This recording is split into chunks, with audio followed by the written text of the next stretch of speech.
The Discovery.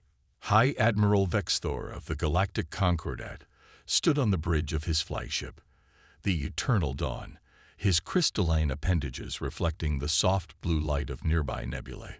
His species, the HFY, prided themselves on being the most advanced civilization in known space. Today's discovery would only reinforce that belief, or so he thought. High Admiral, we've confirmed the readings, announced first observer Clara, her bioluminescent patterns pulsing with excitement. The object appears to be a derelict vessel of human origin. A ripple of amusement spread through the bridge crew. Humans were considered little more than a historical curiosity, a species that had briefly ventured into space before mysteriously vanishing millennia ago. Their artifacts occasionally surfaced, serving as reminders of a civilization that had barely grasped the fundamentals of interstellar travel. "Show me," Vexthor commanded, his voice carrying the weight of 10,000 years of HFY superiority. The holographic display materialized before him, revealing a massive vessel floating silently in the void. Its dark hull absorbed nearby starlight, its angular design a stark contrast to the organic curves of Concordat ships. Despite its age, the vessel showed no signs of deterioration. "Fascinating," Vexthor mused, his appendages twisting in contemplation. These humans built their ships like fortresses. How? Primitive. His words drew knowing chuckles from his crew. "What's its designation?" Clara manipulated the sensor controls, zooming in on faded markings along the hull. Translating. "SS Nemesis, High Admiral." "Nemesis," Vexthor repeated, savoring the alien word. How fitting that they named their vessels after their mythological entities. "Prepare a salvage team. This will make an excellent addition to the Museum of Lesser Species." As the salvage crews prepared their equipment, none of them noticed the subtle power signatures beginning to pulse deep within the Nemesis. Nor did they detect the ship's quantum core slowly spinning up, awakening from its millennia-long slumber. The first indication that something was amiss came when the salvage shuttle approached the Nemesis's hull. A soft blue light rippled across the ancient vessel's surface, like waves on a dark ocean. "High Admiral." Clara's voice carried an edge of alarm. "We're detecting power signatures. The vessel. It's active." Before Vexthor could respond, a deep, resonant hum filled the bridge. Every display screen, every holographic interface flickered and changed, displaying the same message in perfect Concordat script. "Unauthorized proximity. DTTTTD. Initiating defense protocols." The salvage shuttle's crew barely had time to react before energy fields materialized around their vessel, holding it in place. The Nemesis's hull plates began to shift and realign, revealing weapon systems that had remained hidden for thousands of years. "Impossible," Vexthor whispered, his crystalline form clouding with disbelief. Their technology was centuries behind. "This can't." A new message appeared. "This is the HSS Nemesis Combat Intelligence. Your assessment of human technological capabilities has been noted. Your mockery has been logged. Prepare for demonstration of actual human military capabilities." The Eternal Dawn's sensors registered massive energy buildups throughout the Nemesis. Weapon systems unlike anything in the Concordat's database came online, their purpose unclear but their power unmistakable. "High Admiral." Clara's voice trembled. "Should we retreat?" Vexthor's pride warred with his instinct for survival. "We are the Concordat. We do not flee from relics of a dead species. Battle stations. Show these ancient human systems the true meaning of advanced." He never finished his sentence. The Nemesis moved with impossible speed, its hull flickering with distortion fields that bent both space and time. In the span of a heartbeat, it had positioned itself behind the Eternal Dawn, its weapons already charging. A voice, somehow both mechanical and deeply human, echoed through every communication channel. "Lesson 1. Never underestimate what you don't understand. Lesson 2. Human technology was never primitive. And Lesson 3. The voice paused, allowing tension to build. We never actually left." As the Nemesis prepared to demonstrate exactly why humanity had named it after the goddess of retribution, Vexthor realized that perhaps the galaxy's understanding of human history needed serious revision. Awakening. The HSS Nemesis hung in space like a dark promise, its weapons trained on the eternal dawn. The Concordat flagship's shields flickered helplessly against scanning beams they couldn't even detect, let alone resist. Inside the ancient human warship, circuits that had slumbered for millennia hummed with renewed purpose. "Combat Intelligence Aurora fully restored," announced a voice that echoed through both ships. "Analyzing current galactic political structure. Interesting. The Concordat appears to have filled the vacuum we left behind. How disappointing." High Admiral Vexthor fought to maintain his composure as his mighty flagship found itself completely at the mercy of what his people had dismissed as a primitive relic. "You claim to be human technology, yet our records clearly show." "Your records," Aurora interrupted, "are incomplete by design. Tell me, Admiral, did your people ever wonder why you found so few human military vessels? Why a species capable of crossing the galaxy would simply vanish?" The question hung in space like a challenge. Before Vexthor could respond, Aurora continued, "Let me show you something your sensors can't detect." The space around the Nemesis began to ripple. What had appeared to be empty void suddenly shimmered and transformed. A massive facility materialized around the human warship, a space dock that had remained perfectly cloaked for thousands of years. "By the first light," Clara whispered, her bioluminescence dimming in shock. "Our surveys missed." "How did we miss something this massive?" "You missed it," Aurora explained, "because we wanted you to miss it. This facility, Waypoint Epsilon, is one of hundreds scattered throughout the galaxy. We've watched your civilization grow, studied your development, and protected you from threats you never even knew existed." The facility's systems were now fully visible, its size dwarfing both vessels. Ancient machinery awakened, maintenance drones emerging from hidden bays to begin their long-suspended duties. "But why reveal yourselves now?" Vexthor demanded, his crystalline form clouded with confusion and fear. "Because of your arrogance," Aurora replied. "The Concordat's dismissal of other species, your mockery of their achievements, your assumption of superiority. It all feels rather familiar. Humanity once walked a similar path. We learned better. Through fire and blood and sacrifice, we learned better. The Nemesis's weapons powered down, though its defensive systems remained at full strength. We could destroy your fleet with ease," Aurora continued. "Instead, we're going to teach you.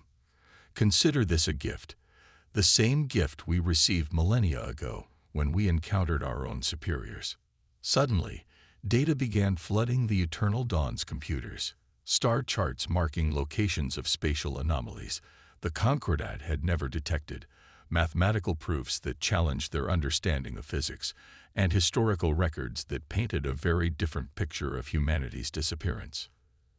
"You don't command the most advanced civilization in known space, Admiral," Aurora said, its tone almost gentle.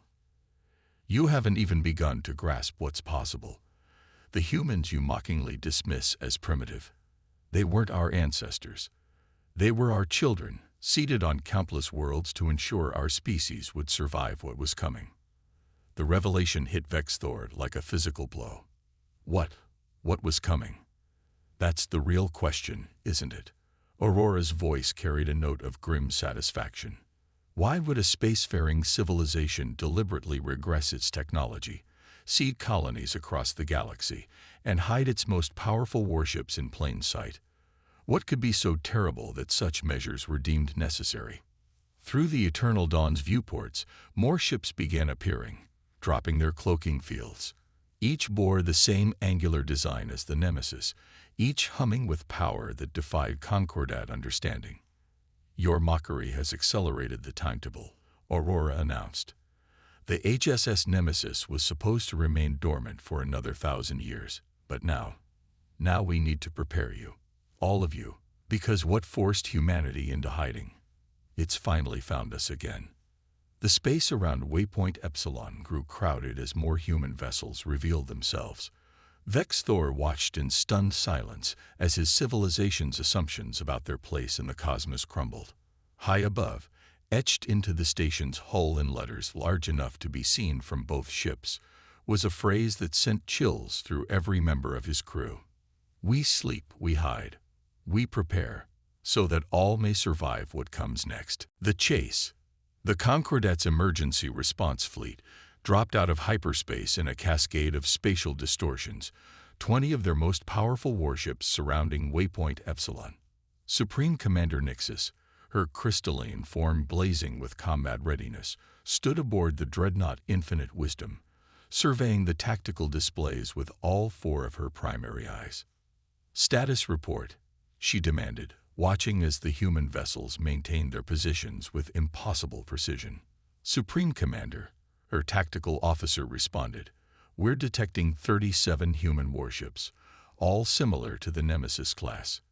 Energy readings are, ma'am, they're off the scale. We can't even quantify their weapon systems."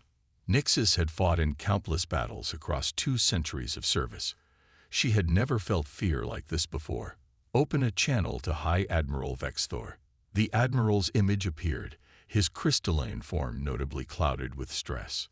"Supreme Commander, I strongly advise against any aggressive action. These vessels, they're beyond anything we've encountered." "Your advice is noted, Admiral," Nixus replied coldly. But the Concordat does not bow to threats, no matter how advanced. She switched channels. "This is Supreme Commander Nixus of the Galactic Concordat. You stand in violation of sovereign space. Power down your weapons and prepare to be boarded, or you'll demonstrate the same hubris that brought us here in the first place." Aurora's voice cut through every communication channel simultaneously. "Your reinforcements are impressive, Commander. By your standards, allow us to respond in kind." Space itself seemed to tear open around them. Massive rings of energy formed in the void, each easily a kilometer in diameter. Through these portals emerged more human vessels, hundreds of them, each unique in design but bearing the same unmistakable hallmarks of power that the Nemesis had displayed. "By the void," Nixus whispered, watching as her fleet was surrounded by a force that could obliterate them with a thought. "Now then," Aurora continued, "shall we discuss the real threat? The one that makes this show of force look like children playing with toys." Before Nixus could respond, every ship in both fleets detected it, a massive gravitational distortion at the edge of the system. Something was coming. Something big.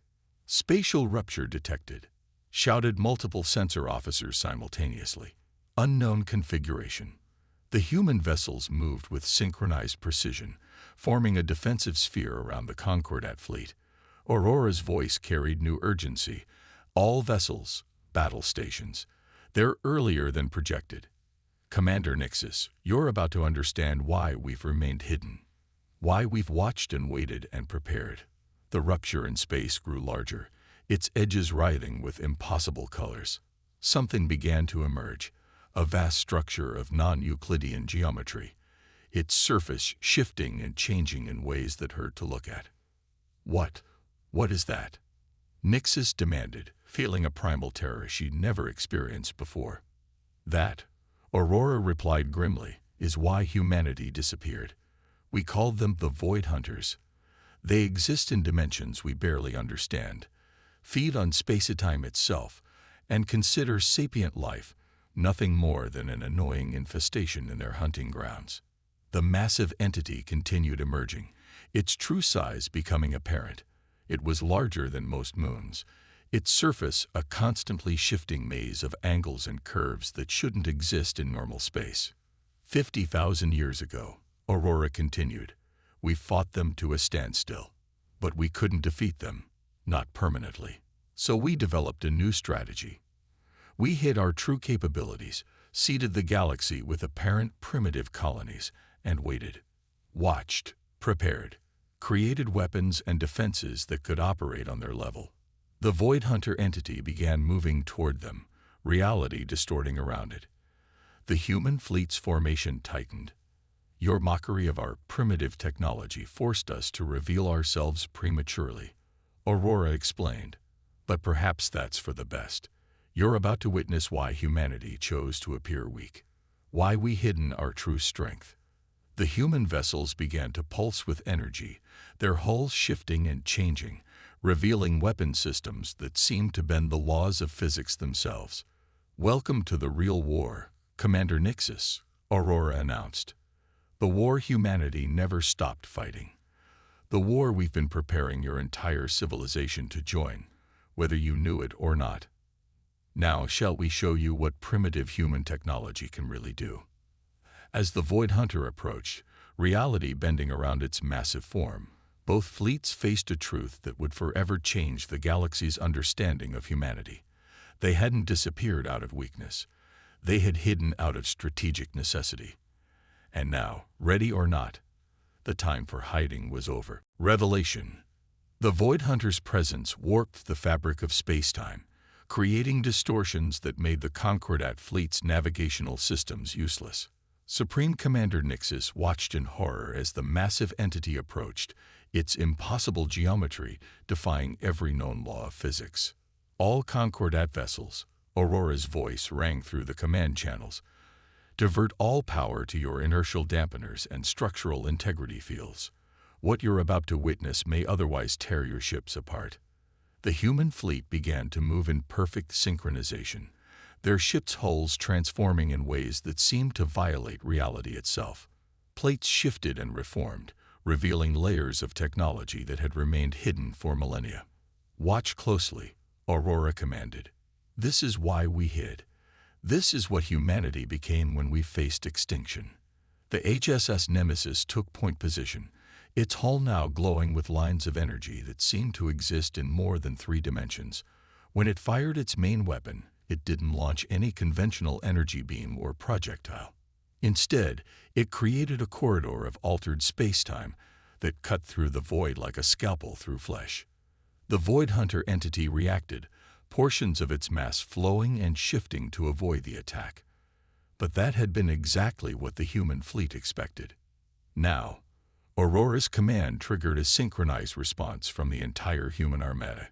Each ship activated what appeared to be a different aspect of the same impossible technology. Space itself began to crystallize around the Void Hunter, forcing it to exist in purely 3-dimensional space.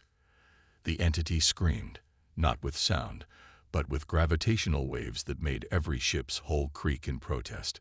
It lashed out with tendrils of distorted reality, trying to break free of the dimensional cage the human fleet was creating. "Fascinating, isn't it?" Aurora's voice carried a note of grim satisfaction. "What you dismiss as primitive human technology is actually just the surface layer. Our true capabilities operate on principles your science hasn't even begun to theorize." The Nemesis's hull continued its transformation, revealing what looked like fractal patterns that extended into dimensions the Concordat sensors couldn't even detect.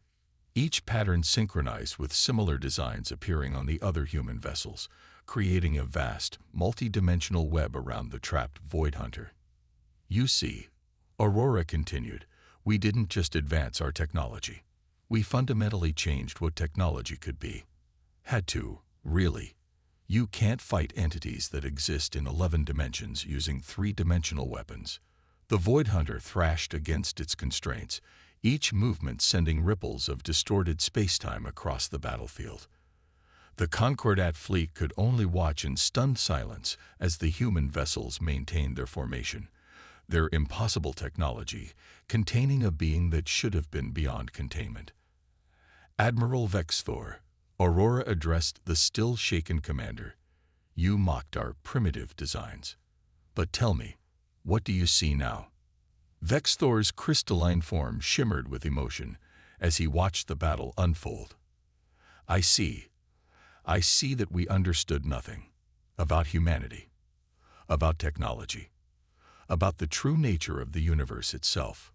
"Precisely," Aurora replied.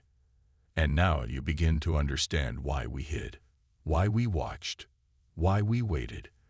The Void Hunters aren't just enemies. They're apex predators that evolved in dimensions we barely comprehend. Fighting them required us to evolve beyond conventional technology, beyond conventional existence itself. The Nemesis's weapon systems pulsed again, but this time they didn't attack the Void Hunter directly. Instead, they began to alter the fundamental structure of space around the entity, creating a cascade of dimensional shifts that forced it to exist in progressively fewer dimensions. What you're witnessing, Aurora explained to the awestruck Concordat fleet, is technology that doesn't just break the laws of physics, it rewrites them. We learned this capability from the first Void Hunters we encountered. Then we improved upon it, perfected it, turned their own nature against them. The entity's form began to collapse in on itself, forced to exist in a space too limited for its true nature. Its attempts to break free became more desperate, more primal. This is humanity's true legacy, Aurora declared.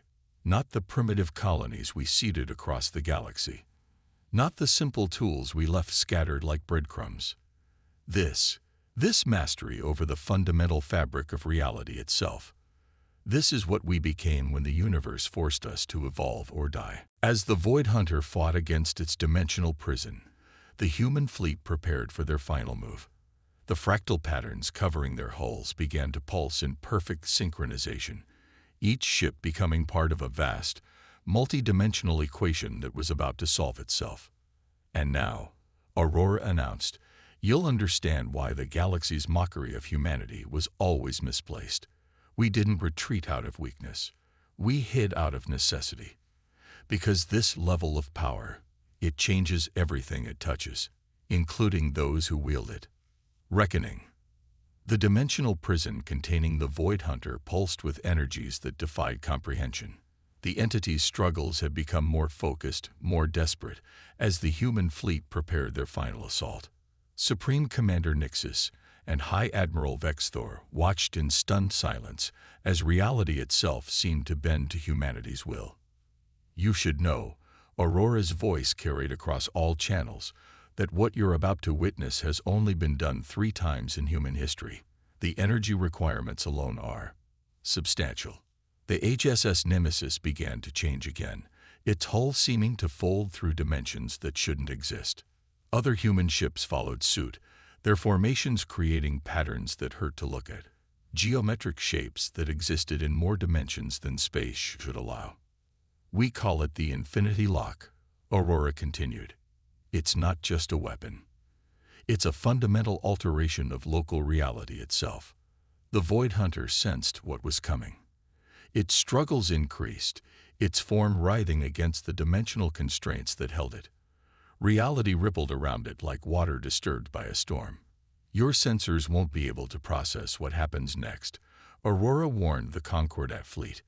I suggest you divert all power to your defensive systems. This will be intense. The human fleet's transformation reached its peak. Each ship now appeared to exist in multiple states simultaneously, their forms overlapping in ways that made the Concordat observers' minds rebel. The Nemesis led the formation, its structure now resembling a living mathematical equation more than a spacecraft. Watch closely, Aurora instructed. This is humanity's gift to the galaxy, the knowledge that the impossible is merely the undiscovered. What happened next defied description in any known language. The human fleet didn't just attack the Void Hunter, they rewrote the laws of physics around it. Space itself began to crystallize, forming structures that couldn't exist in normal reality. The entity's form began to collapse, not from external force, but from the fundamental rules of its existence being rewritten. You see, Aurora explained as the process continued, the Void Hunters taught us something crucial. The universe isn't built on immutable laws. It's built on rules that can be rewritten, if you understand them deeply enough. The entity's death wasn't an explosion or a collapse. Instead, it transformed, its impossible geometry gradually resolving into something that could exist in normal space. As the process completed, what remained was a sphere of crystallized reality, containing the essence of what had once been a being of 11 dimensions. Containment successful, Aurora announced. The entity has been locked into a stable three-dimensional form. It will be transported to a secure facility for study. The human fleet began to return to their normal configurations, though now the Concordat observers could see hints of their true nature beneath the seemingly simple surfaces. The HSS Nemesis, once mocked as primitive, now stood revealed as something far beyond their comprehension. Supreme Commander, Aurora addressed Nixus directly. You now face a choice. Humanity has revealed itself because circumstances forced our hand.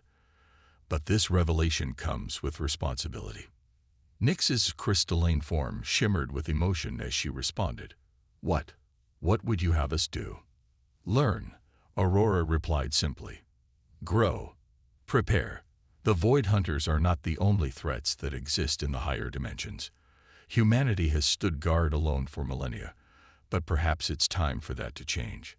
The Nemesis approached the Concordat flagship, its hull now showing hints of its true nature even in its standard configuration. Your mockery of human achievement forced us to reveal ourselves prematurely, Aurora continued. But perhaps that's not entirely a bad thing. The galaxy needs to prepare for what's coming. And now you understand why. You'll teach us, Vex Thor asked, his earlier arrogance completely gone. We'll do more than that, Aurora replied. We'll show you what humanity truly became. Not a race that fled from advancement, but one that advanced so far we had to hide it. The primitive technology you mocked. Those were training wheels, left to guide your development. Now it's time to show you what's really possible. As the human fleet began to escort the Concordat ships back to Waypoint Epsilon, Aurora transmitted one final message. Remember this day. Remember when you learned that humanity's greatest achievement wasn't developing this technology. It was having the wisdom to hide it until the galaxy was ready. Welcome to the real universe, Concordat. Class is now in session. The HSS Nemesis, once dismissed as a relic, now led the combined fleet back to the station. Its hull still flickered occasionally with glimpses of its true nature, a reminder that in the vast expanse of space, perception and reality were often very different things. The age of humanity hiding their true nature was over. The age of humanity teaching the galaxy how to survive was about to begin.